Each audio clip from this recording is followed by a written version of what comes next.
So the Cleveland Browns will host the Tennessee Titans this Sunday. And if you like offense, there's no need to tune into this game. This won't be the highest rated game of the weekend, but there's a few reasons to tune into this one, particularly if you like defense. Cleveland will be a 4-point favorite.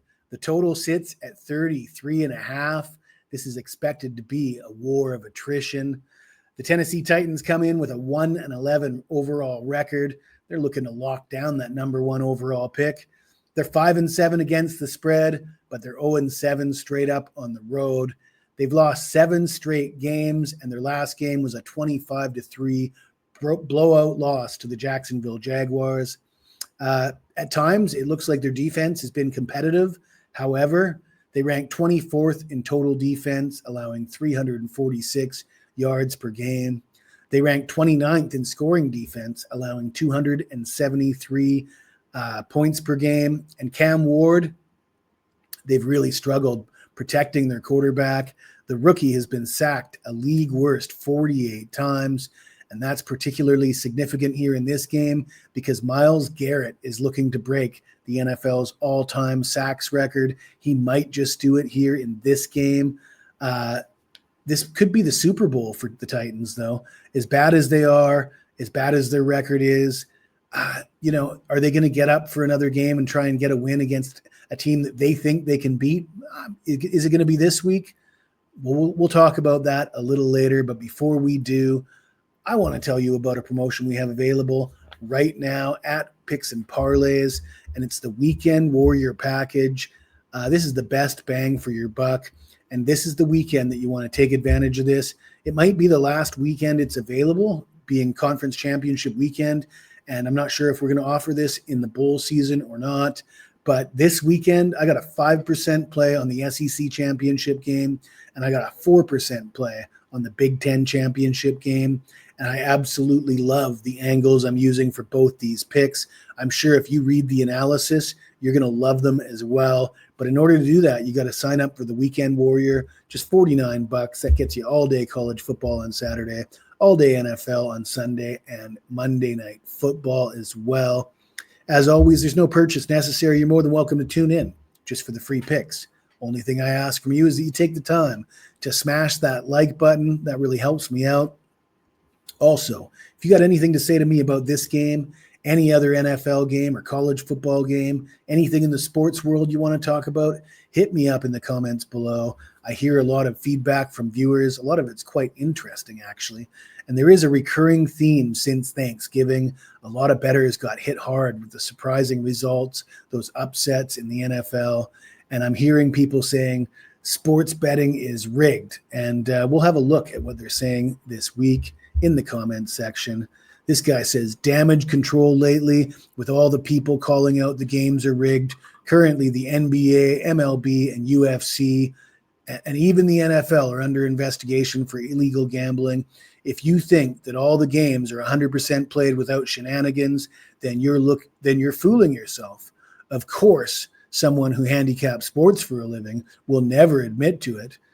Well, you don't know me very well, my man, because those of you who have tuned in and listened to me on the YouTube channel will already hear or will already know that I constantly talk about conspiracy theories involving NBA referees like Scott Foster, umpires like Angel Hernandez, and my favorite is the University of Texas El Paso study by a professor by the name of Spencer Barnes, who did a comprehensive analysis of how financial incentives leads to the Kansas City Chiefs getting benefiting from calls, subjective calls like pass interference, roughing the passer, and unnecessary roughness. And we didn't need Spencer Barnes to tell us this.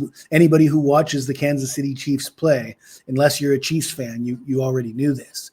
But it's interesting to see it put down and analyzed by a professor at a university. That study also concluded that financial incentives influences the results of elections, business, finance, banking. Basically, everything's rigged. You just got to follow the money.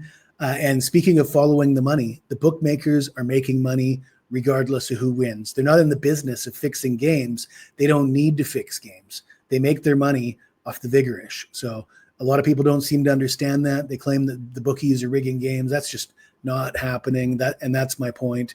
Now, there are other interest rigging games, maybe occasionally, probably not all the time. And this guy says, Jesse, great breakdowns and keep doing what you're doing. I listen to your views and then I form an opinion. I'm not breaking the bank, but I'm above water. Thanks. Really appreciate this comment. Intelligent perspective. That's exactly what you should be doing with these videos. Tune in, get whatever information you can, absolutely free. Even if you don't agree with what I'm saying, it should help your perspective, help you make your decisions, and it is absolutely free. So appreciate the comment. I appreciate all the comments, even the negative ones, but let's get back into the game and let's talk about those Cleveland Browns. Man, disappointing season. I guess we didn't have high expectations, but 3-9 overall, 5-7 against the spread. They're 2-4 at home. They're coming off a 26-8 loss at home to San Francisco. I played Cleveland last Sunday. It was my only play on Sunday was Cleveland plus 5.5. So they lose by 18 points. What a disgusting result, especially when you look into the game and see what happened and look at the box score. Cleveland actually outgained San Francisco by 1 yard, 253 to 252. San Francisco had 4 more first downs. Time of possession was almost identical. 30 minutes and 10 seconds for San Francisco, 29 minutes and 50 seconds for Cleveland. The quarterback play, also very similar.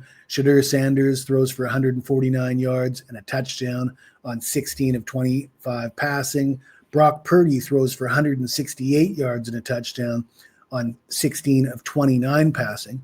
So by all those metrics, you would think that it would have been a game decided by 3-4 points at the most. And it probably would have been if it wasn't for 2 fumbles. And yeah, I was on the wrong side of that one. This game, you got to like Cleveland in this spot. They've got Judkins and Sampson, the dynamic duo in the backfield, and they've got that lights-out defense, maybe the best defense in the NFL, certainly top 3 or 4 anyways. When it comes to sacking the quarterback, Myles Garrett looking to break that record.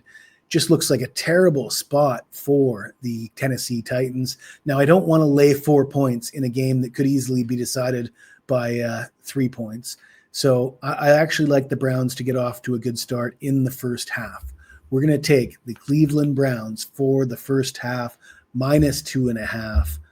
And if you like this video, smash that like button, subscribe to the channel. You want to talk to me in the comments, talk about conspiracy theories, games being rigged, hit me up in the comments. I get back to everybody who leaves a comment. So looking forward to hearing from you, and thank you for tuning in.